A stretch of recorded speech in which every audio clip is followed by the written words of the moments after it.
안녕하세요. 보만사TV 시청자 여러분, 김성우입니다. 자, 가나손해사정법인의 김영현 손해사정사님을 모시고 5부까지 지금 이야기 나눠보고 있습니다. 자, 5부에서는 우리 설계사님들이 일을 좀 많이 하시다 보면 손해사정사님 욕심을 좀 내시는 분들이 계세요. 그분들을 위해서 영사님과 동시에 당연히 뭐 일반 분들도 손해사정사님의 업무와 직업에 관심이 있다라고 하시면은 이 영상을 보시면 좀 도움이 많이 될 것 같습니다. 손사님, 줄여서 손사님이라고 해요. 손해사정사님이 좀 어려워요. 처음에 시험을 보고 합격하는 것까지의 그 프로세스를 좀 간단하게 좀 설명 부탁드리겠습니다. 네, 먼저 이제 손해사정사 구분을 좀 하면 과거에는 1점부터 3점까지 했었고요. 그다음에 그게 1점부터 4점까지로 늘어났고, 그다음에 이게 한국 손해사정사학회에서 어떤 통합 부분을 좀 얘기를 했었는데 아직까지는 좀 시기상들이 좀 어렵다 보니까 현재는 재물, 차량, 신체 종합으로 구분되어 있습니다. 그래서 재물은 과거의 어떤 일종, 그야말로 화재, 건물 이런 부분을 하고요. 그다음에 차량은 과거의 어떤 차량 대물, 그리고 신체가 이제 차량 대행이라든가 기타 배당 책임 사건이라든가 그리고 뭐 근로자 재해보장 책임이라든가 뭐 체육시설 배치, 일반 배치, 영업 배치, 그다음에 종합은 이 모든 것들을 할 수 있는 것들이 있고요. 종합이 일종인가요? 아니요, 종합은 전부 다 있어야 돼요. 차량, 신체, 재물 이걸 전부 다 갖고 있어야만 종합. 저도 몰라서 그런데 지금 일종하고 지금 설명하신 거하고 어떻게 다른 거죠? 죄송합니다. 제가 오히려 혼돈을 줬네요. 그러니까 기존에는 1, 2, 3, 4 이렇게 구분했던 게 명칭이 바뀌었어요. 명칭이. 지금 그냥 재물, 차량, 신체 종합으로만 구분하고 있습니다. 네 가지를 중에서 네 가지로 이제 선택을 하면 되는 거죠. 그래서 재물, 차량, 신체를 모두 다 갖고 있으면 종합이 취득이 자동으로 됩니다. 그렇죠.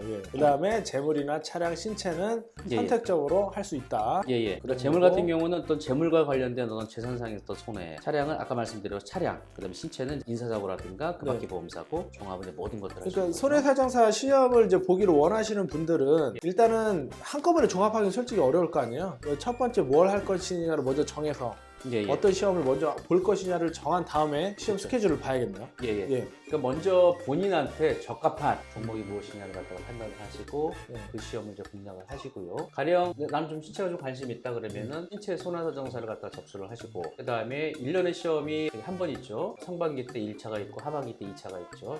1차 같은 경우는 이제 객관식이 있고 2차는 이제 주관식이고요. 그 다음에 과거에는 이제 금감원에서 직접 했지만 지금은 금감원으로부터 이제 위탁을 의뢰받은 보험 개발원에서 시험 출제라든가 감독을 하고 있습니다. 2차 시험이 서술형이죠? 그냥 쉽게 생각하면 1차는 이제 객관식, 2차는 이제 주관식인데요. 2차 이제 주관식은 이제 논술하는 형태. 논술에서 많이 떨어지더라고요, 사실. 그 다음에 매 과목별로 40점 이상, 평균 60점 이상이 되어야 되다 보니까 평균 이제 다른 과목들은 다 잘 봤는데 이게 전체적으로 평균이 막 70점이 되신 분들이 있어요. 근데 딱 어느 한 과목에서 39점. 맞아요. 39점 이렇게 나와서 시험 떨어지고. 그래서 내년에는 또 그 과목을 또 집중해서 하면은 또 다른 과목이 또 이런 경우들이 이제 시험 장기간 되는데 그때는 과감하게 이제 다른 시험을 고민을 하셔야 되겠죠. 우리나라에 그 손해사정사님이 한 몇 분 정도 계시죠? 현재 등록되어 있는 게 2018년도까지 합격자가 총 11,625명이에요. 그러니까 이게 지금 한국 손해사정사회 자료에 의하면 2018년도부터 현재까지 약 한 11,000여 명 정도가 되는데, 이 중에서 실제 이 손해사정 업무에 종사하고 있는 분은 보험사에 고용되어 있는 고용손해사정과, 그 다음에 자회사에서 근무하시는 분과, 그 다음에 우리 이제 위탁 손해사정법인, 선임 손해사정법인, 우리 뭐 서베이라고 표현하죠. 그쪽에 계신 분들, 그 다음에 일반 소비자로부터 직접 의뢰를 받는 어떤 이 독립 손해사정 하시는 분들 다 해가지고 손해사정사가 약 한 5천여 명이 되고요. 그 다음에 사무원, 또 보조인으로서 일하시는 그냥 손해사정 직원분들이 약 한 10,000여 명 정도가 됩니다. 그리고 손해사정 시험 1차, 2차 합격하고 나서 손해사정 법인이라든가 보험사에서 수습이 6개월 정도 필요하고요. 그다음에 6개월 동안에는 어떤 근태라든가 그다음에 어떤 논문도 쓰셔야 되고요. 이런 것들을 다 필요한 다음에는 이제 금융감독원에 이제 등록을 하면은 자격이 나옵니다. 논문도 써야 돼요? 수습 과정에서 논문도 한 2편 정도 제출을 하셔야 돼요. 2편이요? 논문을 2편 수습 과정인데? 수습 6개월 동안. 논문을 이렇게 아무나 쓰는 게 아닌데. 대신에 이제 손해사정을 오랫동안 하셨던 분들은 또 어려울 수 있는데, 손해사정 이제 막 합격하신 분들은 이론적으로 이제 무장되어 있기 때문에 우리 또 논문 쓰라고 하면 또 다들 다 잘 쓰더라고요.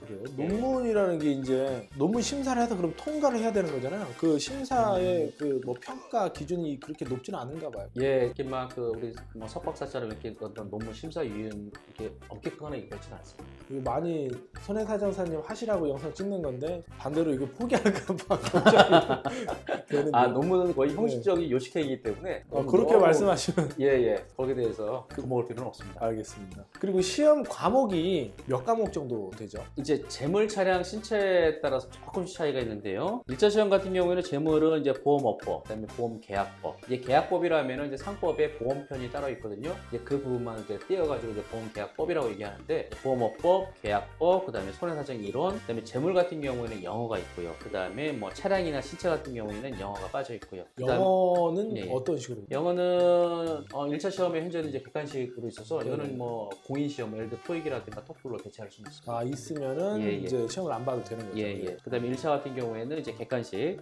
사지 선택형으로 되어 있고요. 그다음에 이제 2차 같은 경우에는 이제 재물은 이제 회계 원리, 그다음에 해상보험의 이론과 실무, 그다음에 책임 화재 기술보험의 이론과 실무, 그다음에 차량 같은 경우에는 차량보험 이론과 실무, 그다음에 자동차 구조 및 정비 이론과 실무, 그다음에 신체 같은 경우에는 의학 이론, 그다음에 책임보험, 근로자 재해보상 책임보험의 이론과 실무, 그다음에 재산보험 이론과 실무, 그다음에 자동차 보험 이론과 실무가 논술식으로 처해되고 있습니다. 그 응시 자격은 어떻게 되나요? 1차 같은 경우에는 제한이 없고요. 학력 제한, 뭐 나이 제한? 예, 전혀 없습니다. 학력, 나이, 뭐 성별의 제한이 없고요. 이거는 뭐 손해사정사뿐만이 아니라 모든 자격시험 다 동일하고요. 네. 그다음에 2차 같은 경우에는 5년 이상 손해사정 업무에 종사자는 1차가 면제됩니다.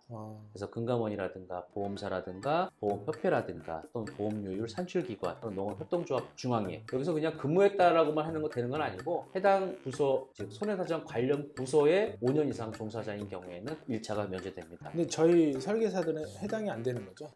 예, 그리고 이제 보험사 직원이라 하더라도 언더라이팅 부서라든가 어떤 뭐 영업조직에 있으면 안 되고요. 보상사정 이런 보상 부분. 예, 보상 관련된 파트 있어야만 1차가 면제되고 있습니다. 네. 벌칙이 있다고 들었는데 이게 뭔가요? 예, 이 벌칙 조항 부분은 이제 손해사정 이 합격생들을 위한 건 아니고 네. 사실 이 시간에 해야 될 부분은 좀 아닌 것 같긴 한데요. 어찌됐든 이제 손해사정을 준비하고 계시니까 이런 부분들도 좀 유념해 두셔야 될 부분이 이제 가령 무자격자였던 손해사정이라든가 또는 손해사정사가 뭐 자격을 대여한다거나 이런 경우에는 뭐 3년 이하의 징역에서 2천만 원 이하의 벌금이 부과될 수 있고요. 그 다음에 손해사정사가 사실 확인 없이 손해사정을 하거나 또는 진실을 숨기고 손해사정을 하거나 이런 경우에는 뭐 1년 이하의 징역이라든가 또는 1,000만 원 이하의 벌금이 부과될 수 있고요. 그리고 보험사 또는 어떤 보험사 직원들 보면 감독기관 관련된 명령을 위반하거나 또는 검사를 제대로 안 한 경우에는 과태료가 부과될 수 있습니다. 그런 경우가 많지는 않은데 가끔 명함에 이제 손해사정사가 아닌데 손해사정사가 자격증 있는 것처럼 하면은 걸리는 거예요. 예, 그런 그렇죠. 경우에도 이제 무자격이 되고요. 네. 그리고 여기서 우리 보면은 예를 들어서 운전면허로 비교하면 그렇지만 이종면허 있으면서 일종면허 운전을 할 수는 없잖아요. 그렇죠. 마찬가지로 어떤 신체 자격이 있으면서 뭐 재물을 할 수는 없고요. 재물 자격만 있으면서 또 신체를 할 수가 없고 이런 그렇죠. 경우에도 이제 무자격죄에 해당이 됩니다. 아하.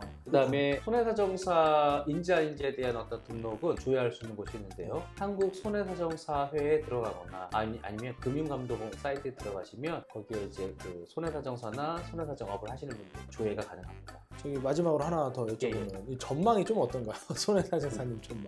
지금은 또 손해사정사의 전망뿐만이 아니라 변호사라든가 변리사라든가 법무사라든가 세무사라든가 모든 직업이 굉장히 어려운 것 같아요. 이 어렵다라는 게 물론 잘하시는 분들은 어느 직업이나 다 잘하죠. 그죠. 근데 자격 취득자들은 많이 나오고 있고 그리고 이제 이게 경쟁이 심해지다 보니까 더 어려워질 것 같고요. 그다음에 점점점 어떤 아날로그 이런 방식이 이제 뒤틀어가고 전선화하면서 또 많은 정보들이 지금은 각종 검색을 통해서 또 알 수 있다 보니까 개인들도 조금만 본인이 노력을 하면 뭐 그런 검색을 통해서 알 수 있거든요.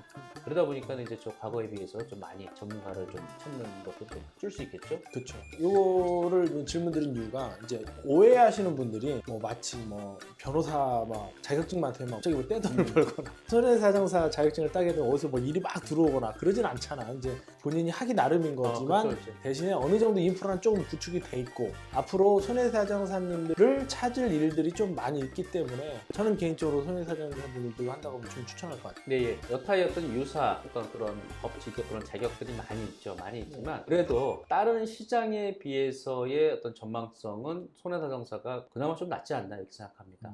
왜냐하면 사회가 복잡해지고 현대화될수록 보험 상품은 계속적으로 개발되고 출시될 수밖에 없거든요.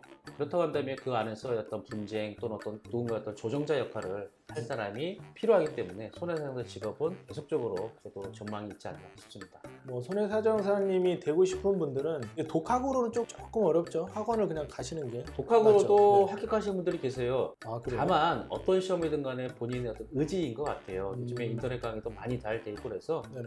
인터넷 강의 들으면서 독학으로도 얼마든지 할 수 있죠. 학원도 혹시 하시나요? 아니요, 저희 학원 학원은 안 하시고. 예. 알겠습니다. 자, 오늘 가나 손해사정 법인의 우리 김영현 손해사정님과 1부부터 5부까지 이거 다 들으면은 정말 손해사정사 업무뿐만 아니라 어느 정도 지식도 굉장히 많이 배울 수 있는 아주 좋은 시간을 가져봤습니다. 오늘 나와주셔서 정말 감사합니다. 네, 지금까지 영상 봐주셔서 너무너무 감사드립니다. 그리고 보험사TV가 잘 되기를 기원합니다. 감사합니다. 최대한 빠른 시일 내에 업로드 할 것을 약속드리면서 좋아요, 구독 부탁드립니다.